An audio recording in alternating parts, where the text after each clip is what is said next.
Good day, everybody. Here we are right at 7 o'clock. We're going to be doing a 1944S plastic tubed roll. This coin roll hunt number 583.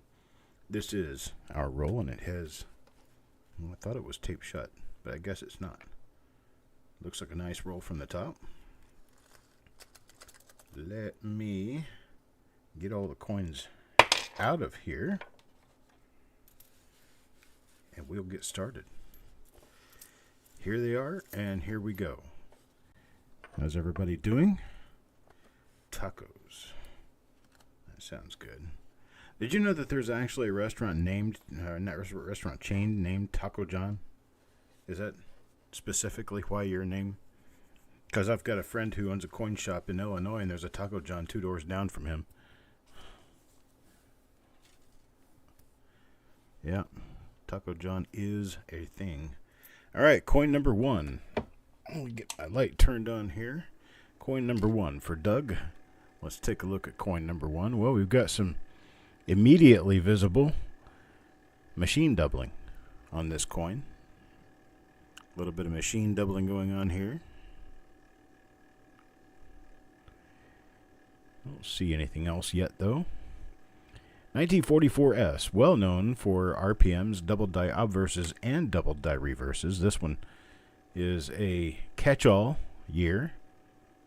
Has all kinds of goodies in it we could be looking for here today. And so I plan on going past the first 10 coins on looking at the reverses because they are a pretty important part of this particular show.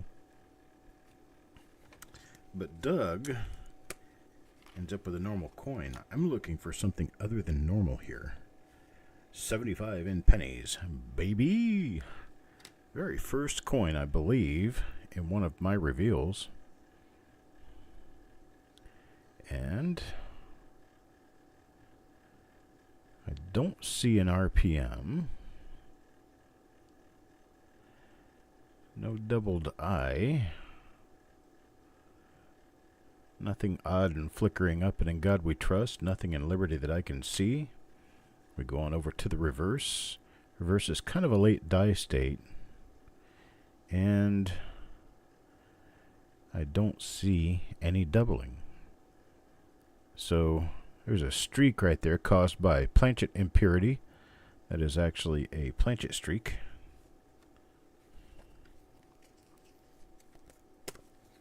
All right, here we go. Number 3. Mark. Mark gets number 3. Let's see what's on number 3. Well, this one looks normal in the date, I believe. No, this actually is a double die. It's a slight one, but it is a double die. You can see it on the inside of the 9. Right here on the inside of the 9. You can see it right out here on the tail of the 9. And then you can see it on the inside and outside edges of the 4s. So it is a double die. It's a rather slight one, but it's there. It's a class 6. Or class 2 plus 6, actually. That just means it's distorted and distended. Distorted being that it has separation lines on the outside edges of things. Distended meaning that there's some stretching going on too.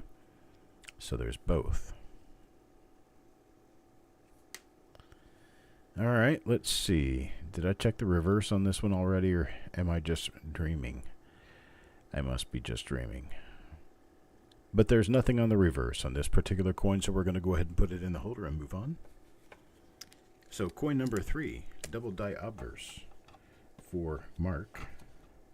Now number 4, Tyler. Tyler. What's Tyler going to get? And this is also, I believe, the same die. I think this is the same die as the last coin we observed. Let me find us a good marker, and then I'll have something I can go by here in determining what we have. Let's see. Sometimes these later die state ones are very difficult to pull a good marker off of.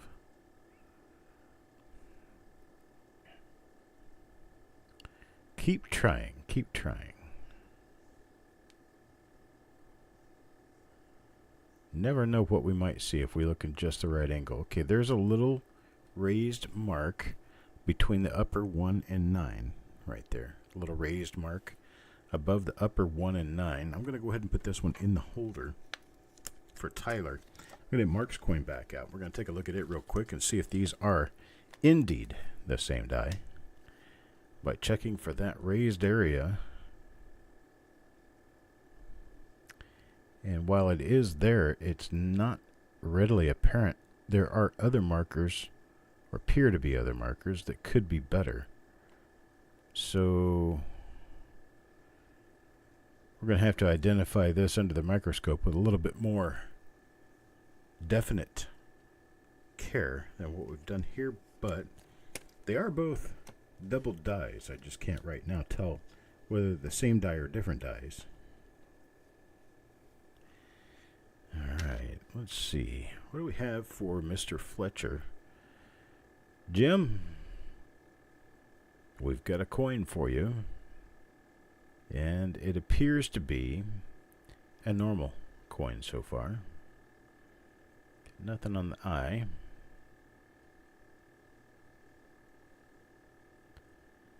And that mark on the outside of the B is a hit on the coin, it appears. Take a look at the reverse and see what we have. On the reverse, this one appears to have been an ender coin because it is kind of brownish on the reverse side. Plus, it's got marker wheel marks, roller wheel marks. Alright, so that's Mr. Fletcher's coin number 5. It's got nothing special on it. Let's move on to number 6. Look up at ingot on what? The double die? Okay, I'm going to get, this one's Tyler's coin. I'm going to get it back out. What would I be looking for, Eric?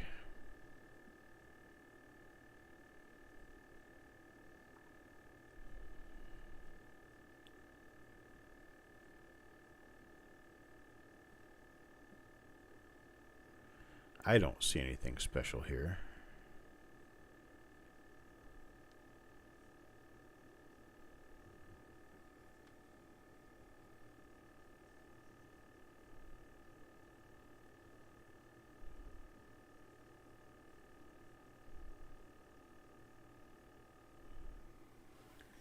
Might be a little bit of a die dent or something going on right here. Looks like there's an old die gouge or something right up here above the GO. But that's all I can see here. I don't know about the other coin. I didn't look up there. Well, not heavily enough. See if there's anything going on. Let's see. Get that one back out.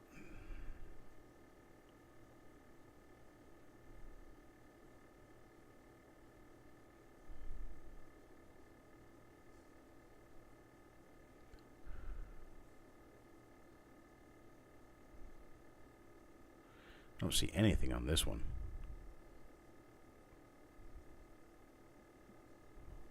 Nope, not seeing anything particular.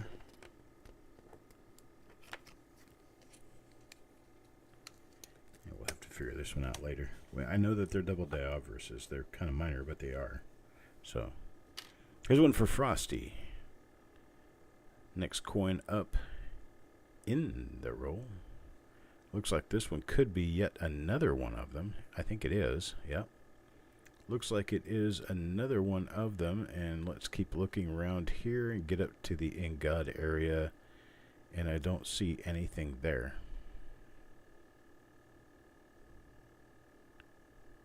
Okay.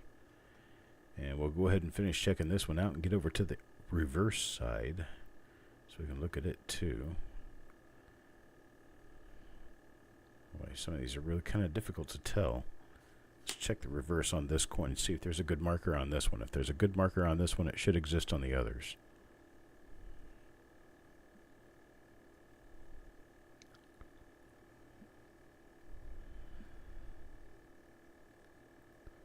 I see a die dot between the F of and the A of America.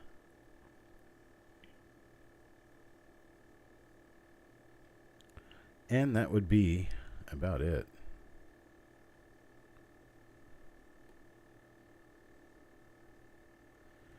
could be a little die crack right here, but it's kind of hard to tell. It looks like it may be a crack running this way, but it's really hard to tell for sure.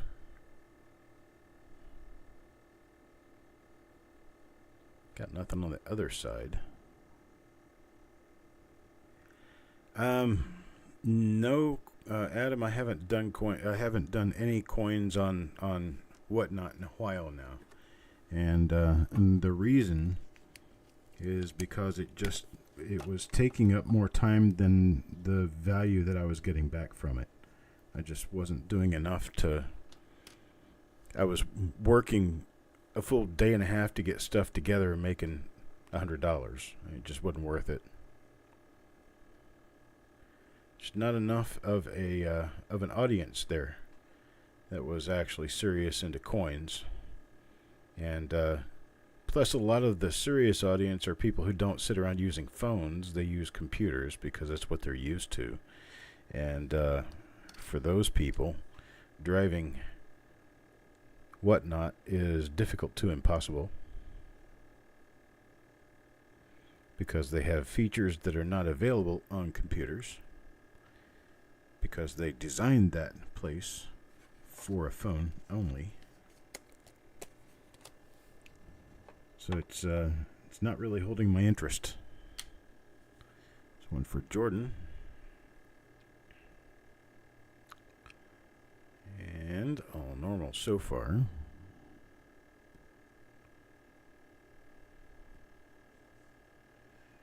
And yeah, I don't have unfortunately I don't have the same kind of organization thought that you have. You seem to whiz right through it, and it seems to be pretty simple for you, but it's a convoluted, difficult thing for me to achieve. And for its difficulty level and the lack of consistency in the crowd, it's just not worth the money for me. Carl? Mickey might be coming back on to Whatnot on my channel at some point. I don't have patience for it right now. Too much trouble.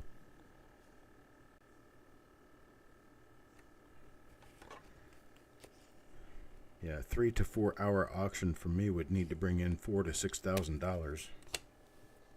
I just don't have it. I don't think Whatnot has the audience for that. Yeah. Not for what I do anyway. I mean, if I was a silver seller and, willing to make a 4% margin on silver, I don't see where it would be a problem. But I don't generally deal in a lot of silver. And the stuff I do generally sell, the people on Whatnot are not interested in.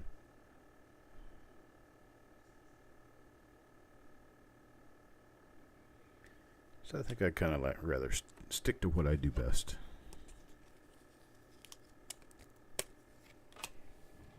Number 11 now. Roy?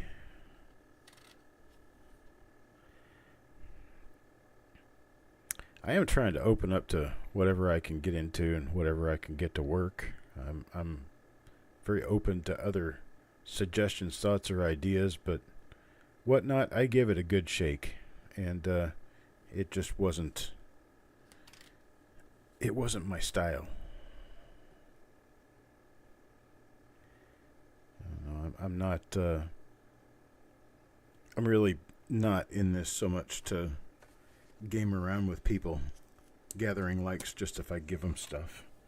I would rather get customers who are interested and who actually want to buy what I sell. Understand integrity, understand loyalty, the amount of time that I've worked on this stuff, all those little things. I just prefer to have that. Thank you, Dan.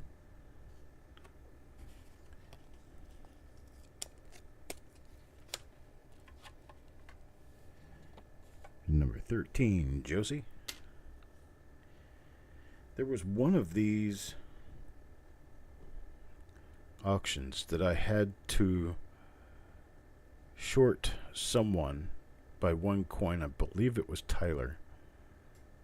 I had to short by one coin in order to take care of a clerical error that was elsewhere on the list. And I will email that person about that issue. Give them credit for the one coin that they paid for that they're not going to end up with.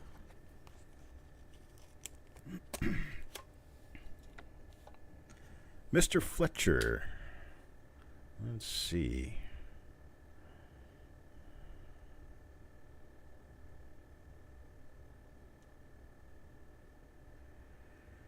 Maybe a minor Class 6 double die going on here, but it's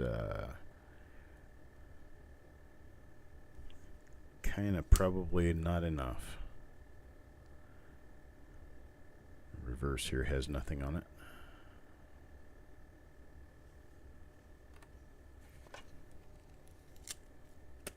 As soon as I get finished with this show, we're going to be doing another one. The next one is going to be the 47D roll. We'll take care of these tonight, and then we'll take care of the rest of them tomorrow and Monday. So sit back and enjoy. We've got about another, I'm going to say, an hour and a half of programming left. Well, hello, Bill. I haven't seen you in a long time.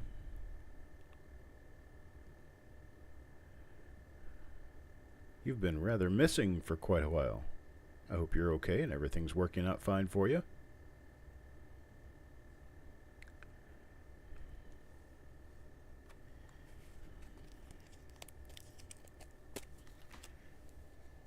I'll just keep looking at these and keep going through them. You can see the name there on the right hand side, and on the left hand side you can see the coin I'm looking for that person. I'll just keep looking until I need to stop and mention something.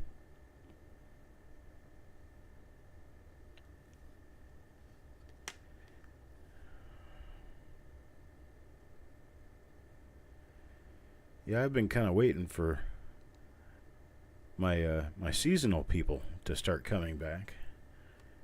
I noticed that there's a few people who generally buy during the winter time, and they don't buy much during the summer because they're busy with other things. And here we're getting back into a winter pattern, toward a winter pattern anyway. Days are getting shorter, months are getting later. The talk of snow is up in the air in some areas of the country.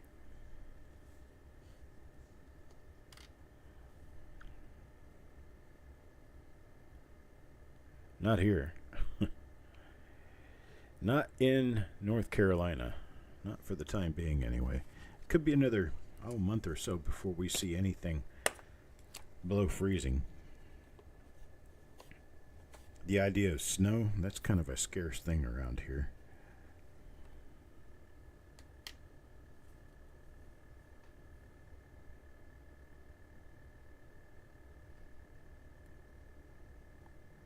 What is Toko snow?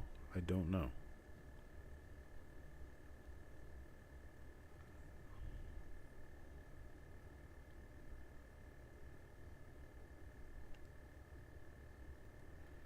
Still nothing.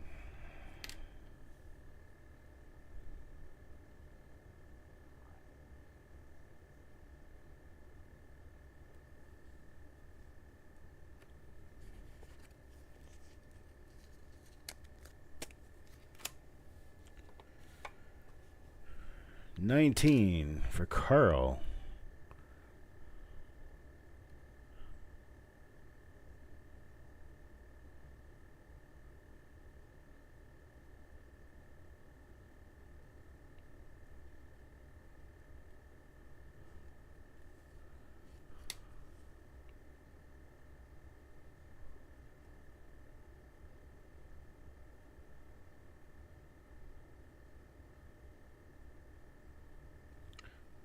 Still nothing. We have found 3 examples of what I believe to be a minor class 6 double die obverse so far. Other than that, I haven't seen anything here yet.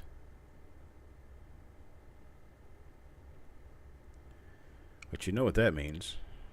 Just keep plugging away, keep looking. Not even halfway done with the roll yet. So we have some time. Not much, but we have some time. These coins are all a nice uncirculated grade, though. So, if you're looking for a nice uncirculated 1944S, there's a few of them in this roll.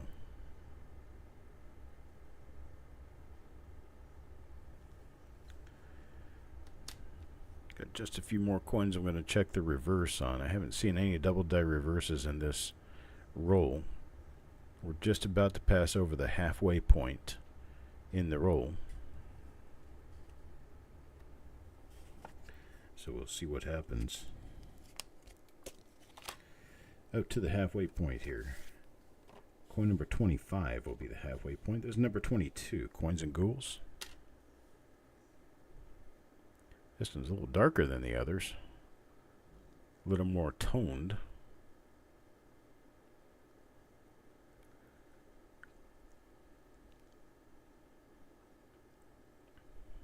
Has some rather interesting features.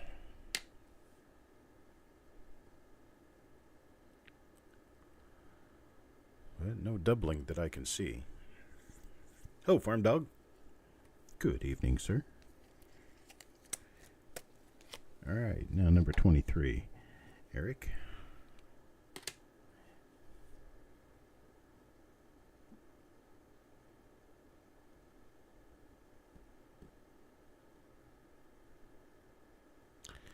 Literally nothing.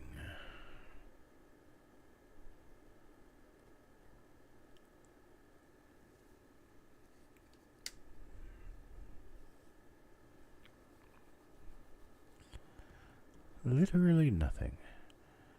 So we have 3 of the 4 together again that were together this summer doing a Whatnot broadcast in the middle of Ron's kitchen.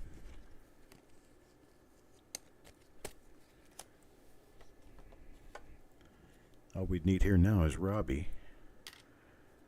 He may or may not dance his way in. Usually he doesn't come into the reveals. He comes into the auction once in a while.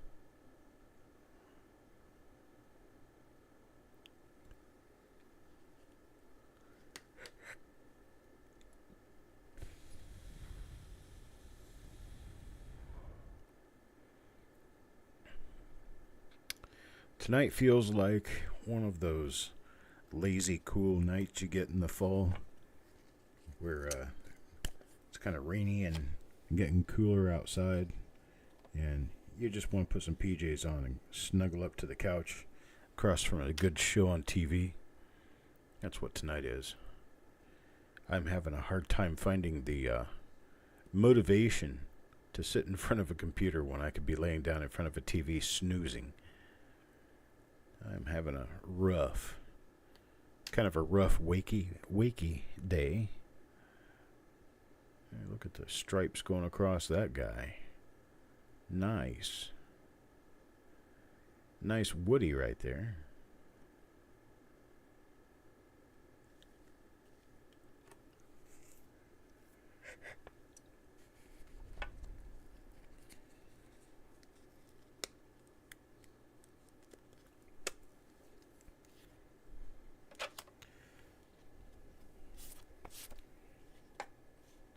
There's one for Farm Dog. Let's see what Farm Dog gets here. Oh, man. That's kind of late die state. Sort of a little mushy there. Yeah, unfortunately. It's a pretty coin, but it's not going to win any awards for early die state.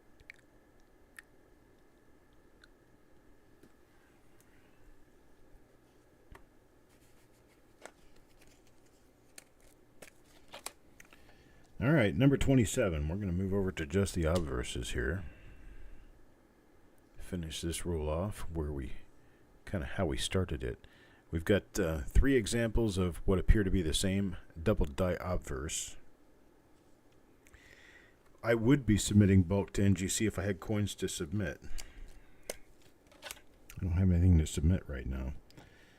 I haven't had the time to look at any of the higher grade stuff that I've had in. And I haven't really bought a lot of stuff. It's more for me, I'm kind of in a sell-a-palooza here.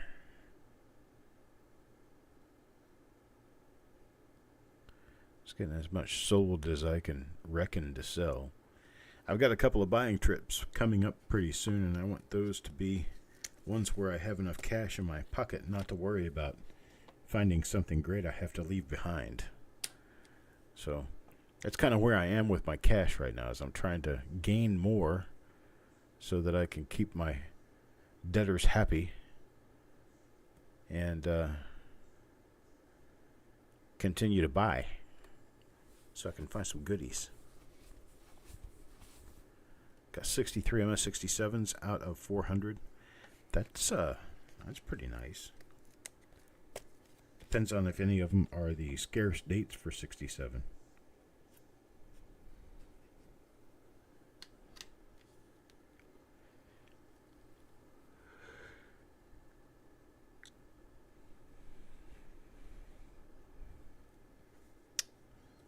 Alright, still got nothing going on here.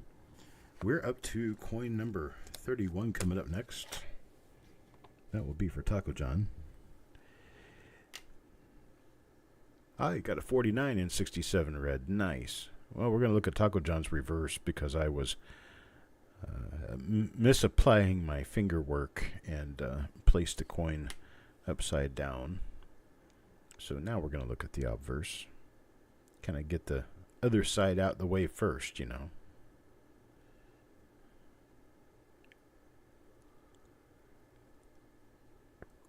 Well, that's about a $2,700 coin there.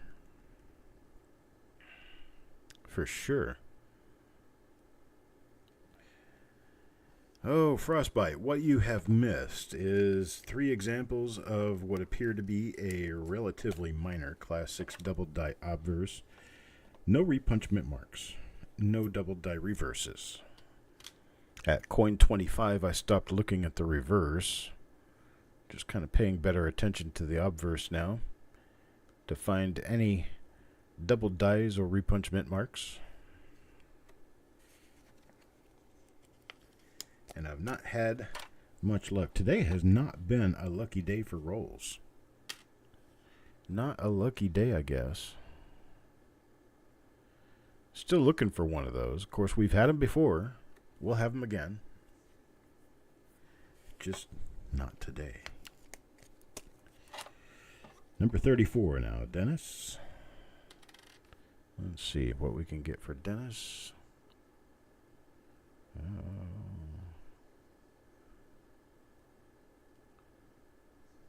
This is a little thick, and that 9. Well, that 9 is a little thick, actually. Okay, there's some chance this one could be one of the double dies. I'll throw it on the stack with the others. We'll have to compare these for markers to see what we have and what we don't have. There's one for Paul, number 35. And it's a normal coin.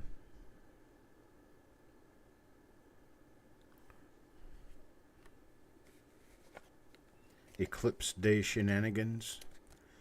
Boy, there was the best of our eclipse was the cloudy sky got a little bit darker for a while.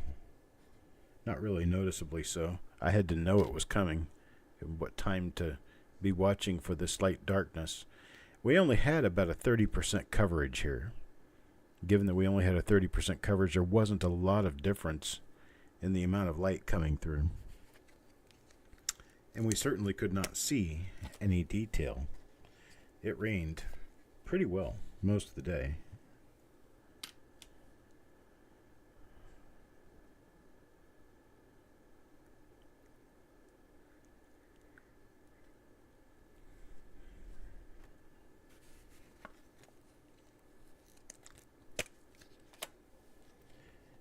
this is number 38 now, Frosty. Back over to Frosty and see what we can find for Frosty, if anything. And nothing. A couple of scuffs on this one. Nothing else.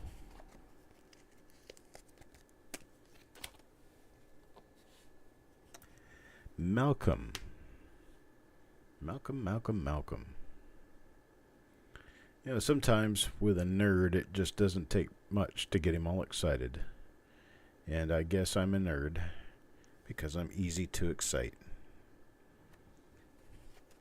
Talking about the final set of 10 little mini bike license plates that I needed to get in order to have all of the ones mass produced for promotional items for cereal during the year of my birth, 1968. There were 3 different sets in total. One was a Post cereal set, one was a Quaker cereal set, and one was a set placed with gum and powder mix in Europe. Name of the company, Maple Leaf. I've had that set for 15, 20 years now. I just happened upon it on eBay one time for, I think it was like $20 for the set. And they're about the size of a stick of gum. Kind of small. Maple Leaf gum was also something these were packaged with. But I had that set packed up in a box for years and years. And then about 9 months ago, 9 months to a year ago, I ran into the Post cereal set on eBay for a very believable but good price. Oh, look at that. That's an error. Not really sure what that is. Let's look at the other side of the coin right there and see if we get any hints. Nothing. That is probably going to end up being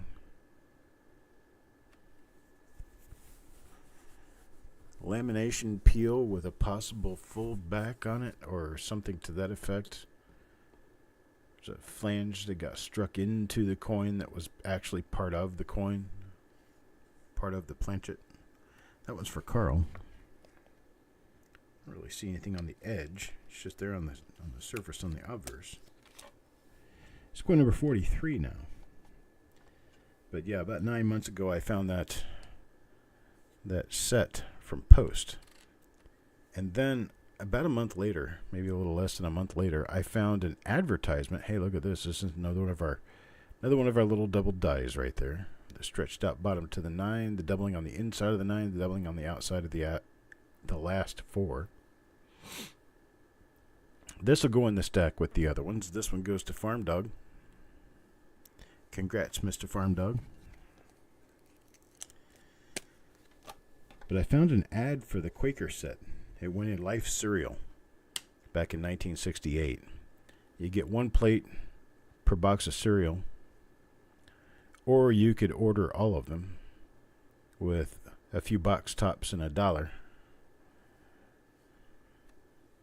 And finding these things now is like stupid hard to do.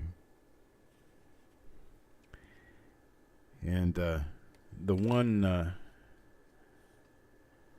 it's like I've gotten 3 of them so far up to this time. I had 3 of them. One of them cost me $20 just to get one of them, and there's 10 of them in this set. And I'm thinking, gosh, $200 for a set?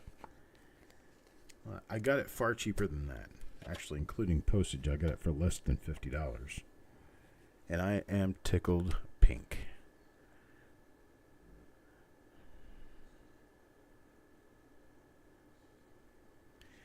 You can't imagine the things a person loves to get when they collect things that most other people used for a while, then threw in the trash. Not very many people packed these away and kept them in great shape. And they are very difficult to find now.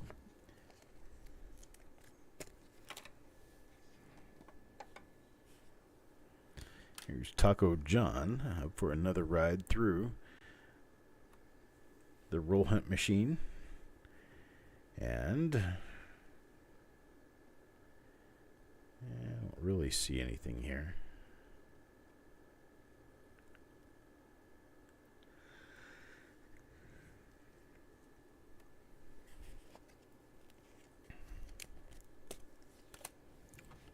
Picked up a couple of more 1968 license plates for my birth year real license plate set here lately.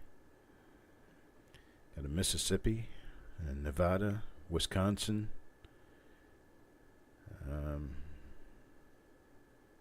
what else? There's a couple more. Alaska, New Hampshire.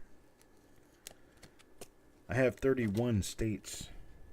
No, 30 states in Washington, D.C. Here's our last coin. It goes to Coins and Ghouls. And I don't see anything here. Alright, there's that. 50 coins. They were pretty nice coins, though. I mean, most of them were problem-free. But we only got a total of 5 possible double dies here. So we got one for Mark, one for Tyler, one for Frosty, one for Dennis, and one for Farm Dog. That's going to be that for this. And I'll see you back here in about 10 minutes or so with the 1947 D roll. I'll see you then, folks.